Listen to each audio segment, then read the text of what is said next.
नमस्कार सभी साथियों को। मैं अश्विनी कुमार, मेरे YouTube channel Ashwini Kumar Excel program maker में आप सभी का स्वागत है। आयकर गणना प्रपत्र वित्तीय वर्ष 2024-25 के लिए सभी को तैयार करना है।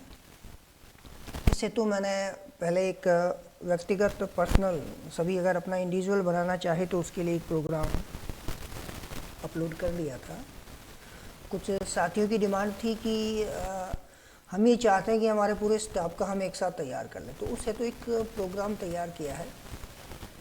इस प्रोग्राम की सहायता से आप अपने पूरे स्टाफ साथियों का एक साथ आयकर गणना प्रपत्र तैयार कर सकते हैं। तो इस प्रोग्राम को कैसे यूज़ करना है, कौन सी सीट में क्या एंट्री करनी है, चलिए आइए जल्दी से देखते हैं।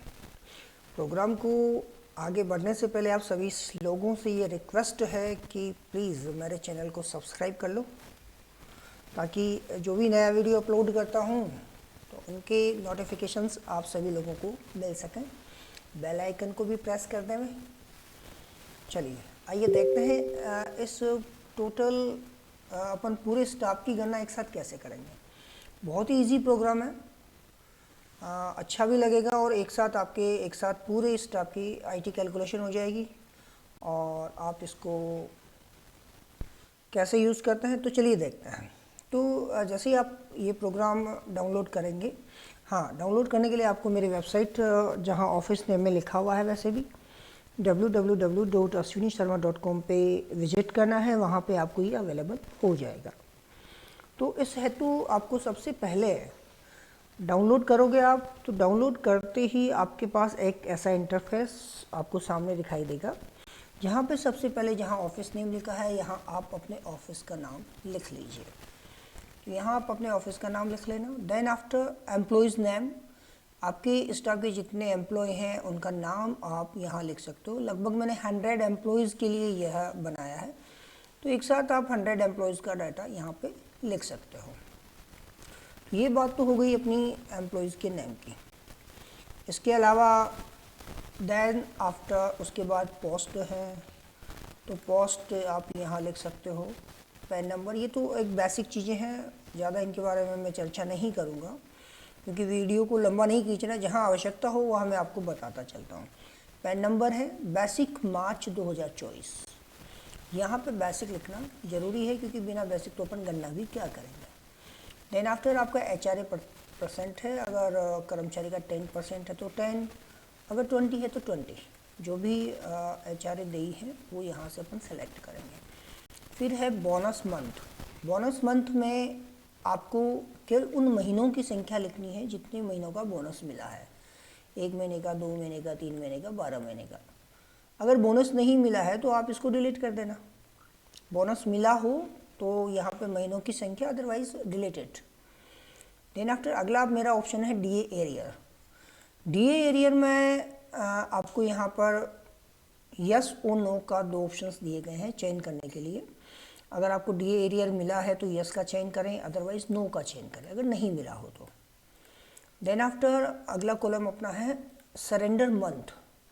अगर आपने समर्पित वेतन उठाया है, उसका नकदीकरण किया है, तो आप यहाँ पे उस महीने को सेलेक्ट करें जिस महीने में आपने वेतन उठाया है।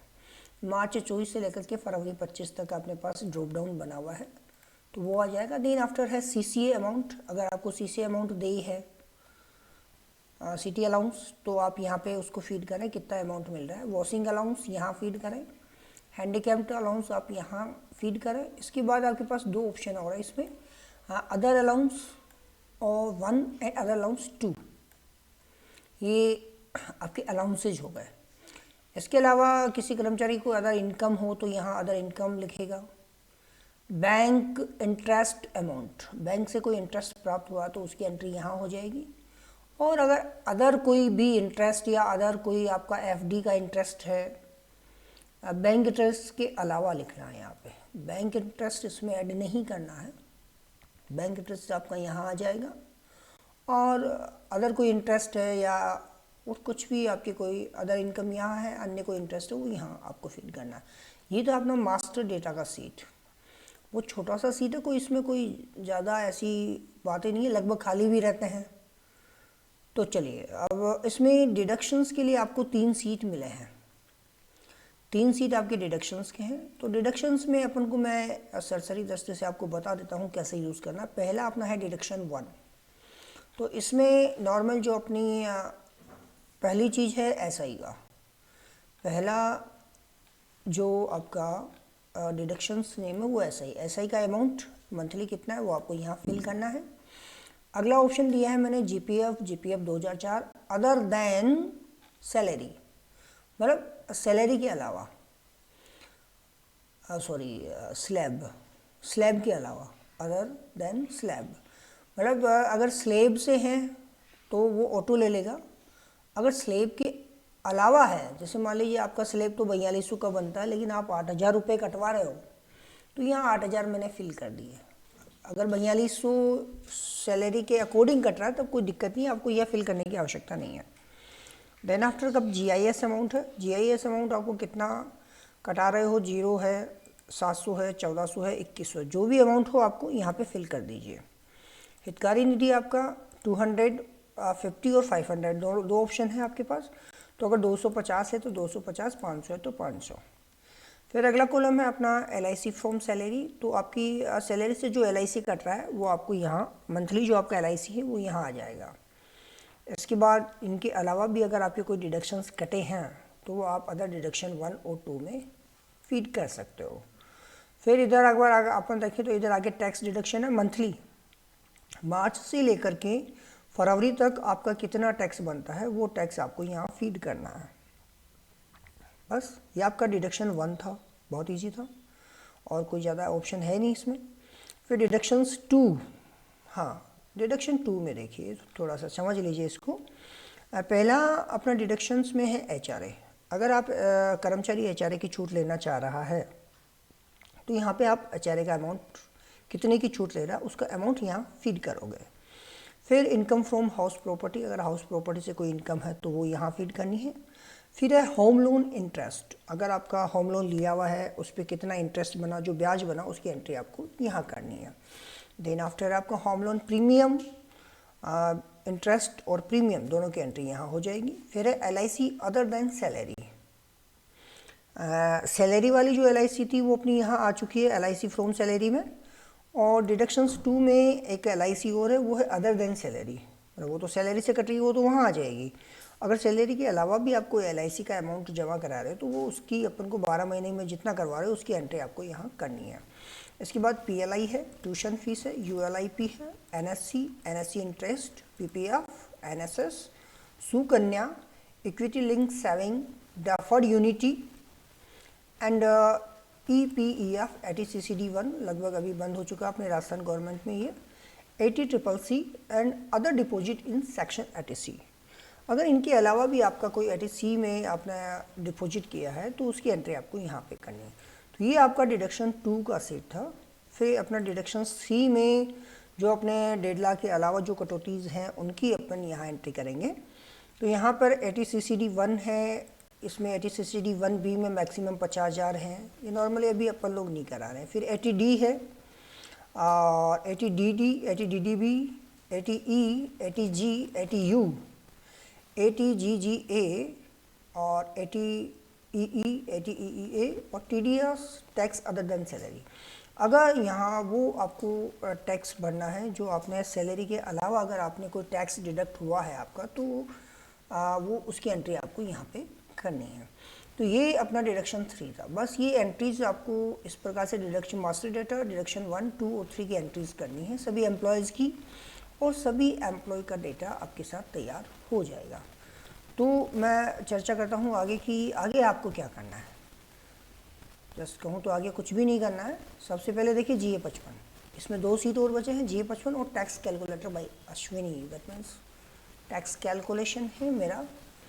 तो GA 55A ये वाला सीट आ गया। इसका इंटरफेस आपको ऐसा मिलेगा और यहाँ पे एक साइड में आपको बटन भी मिलेगा है क्लिक टू रिफ्रेश डाटा। ये किस काम में लेना है वो भी मैं आपको बता देता हूँ।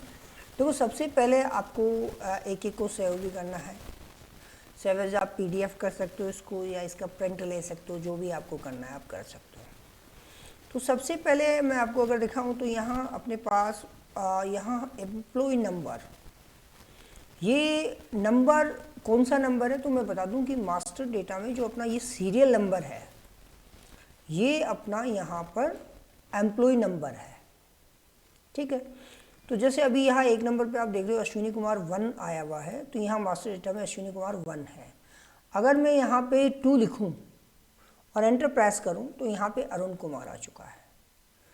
तो ये एम्प्लॉय जो है वो एम्प्लॉय नंबर आपका मास्टर डेटा का एम्प्लॉय नंबर है। तो आपको यहाँ से एम्प्लॉय नंबर चेंज करना है, और जैसे मैंने यहाँ पे 1 कर दिया और एंटर प्रेस कर दिया। अभी मैंने चेक कर लिया IFM से या प्री पे मैनेजर से मैंने GA55 निकाला, GA55 निकाल के इसका ये अमाउंट मैंने चेक कर लिया, इसके डिडक्शंस मैंने चेक कर लिए और साथ ही इनकी अलाउंसेज मैंने चेक कर लिया। अगर दैट ओके है तो आप इसका प्रिंट ले लीजिए।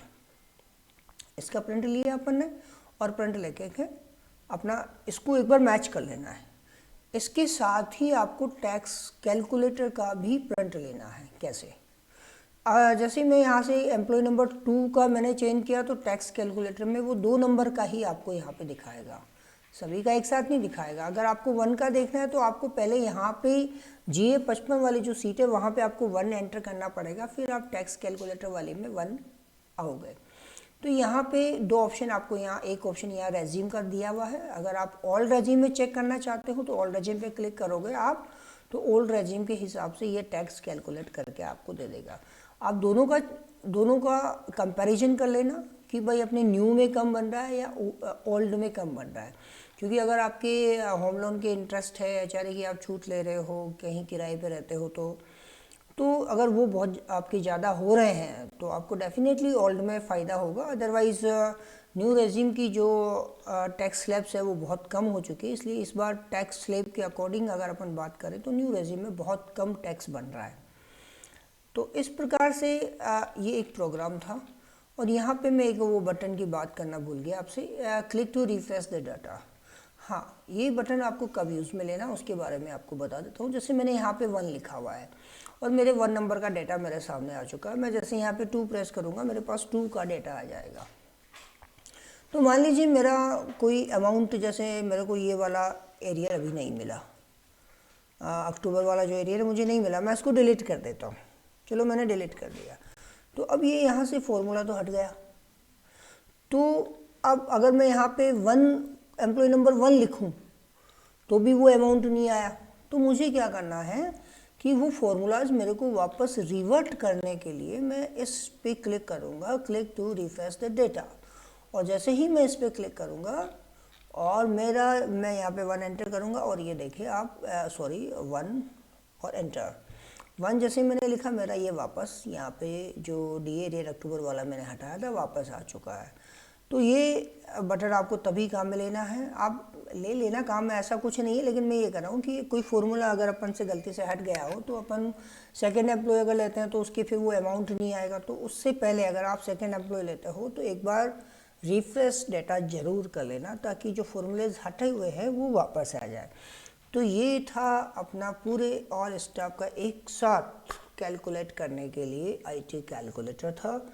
अगर साथियों पसंद आया हो तो सभी के साथ शेयर कर दीजिए, ताकि पूरा स्टाफ अपने पूरे एम्प्लॉयज़ का टैक्स कैलकुलेशन एक साथ कर सके।